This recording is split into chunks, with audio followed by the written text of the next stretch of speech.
लवकरच मुक्काम पोस्ट देवाचं घर हा सिनेमा प्रेक्षकांच्या भेटीला येणार आहे. या निमित्ताने अभिनेत्री पूजा सावंतने स्वामींना पत्र लिहिलंय. पत्र लिहित पूजा व्यक्त झालीय आणि तिने स्वामींकडे खास गोष्ट सुद्धा मागितली.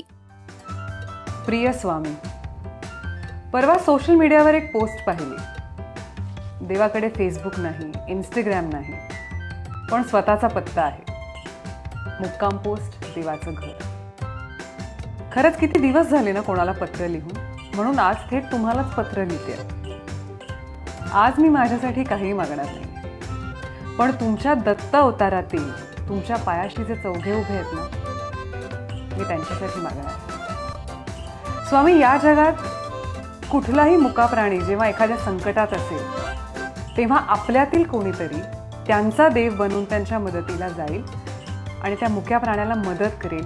ही बुद्धी जगातील सगळ्यांना दे, हीच माझी विनंती. तसंच मला इतकं सक्षम बनवा की मी ह्या भूतदयेच्या कामात कधीही कमी पडणार नाही. बाकी सगळं ठीक आहे. सध्या माझा पत्ता बदललाय, पण मी जगातल्या कुठल्याही भागात असले तरीही मन मोकळं करण्याच्या निमित्तानं तुम्हाला पत्र पाठवायला तुमचा पत्ता मला सापडलाय. स्वामी, लक्ष असू द्या. तुमचीच पूजा. मुक्काम पोस्ट देवाचं घर, श्री स्वामी समर्थ मंदिर, अक्कलकोट, जिल्हा सोलापूर. अनेकांनी तिच्या पोस्टवर कमेंट केल्यात.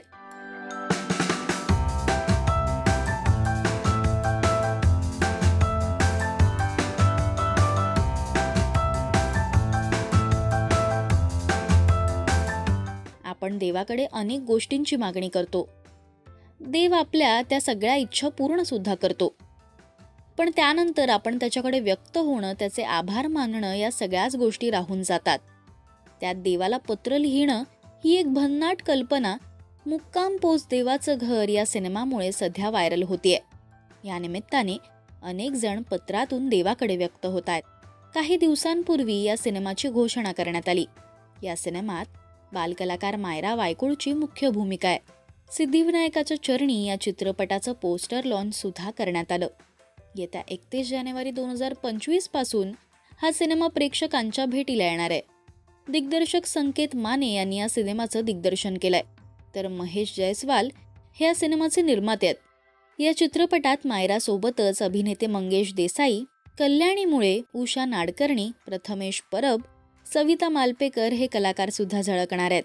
6 वर्षांची जीजा तिच्या बाबांना भेटण्याचा प्रयत्न करतेय, जे तिला माहीत सुद्धा नाहीयेत.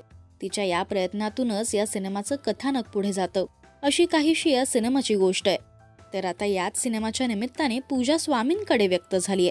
तुम्ही मुक्काम पोस्ट देवाचं घर हा सिनेमा पाहण्यासाठी उत्सुक आहात का, हे आम्हाला कमेंट्समधून नक्की सांगा. मराठी सिनेविश्वातील बातम्या, अपडेट्स आणि गॉसिपसाठी तुम्ही सबस्क्राईब करा राजश्री मराठी.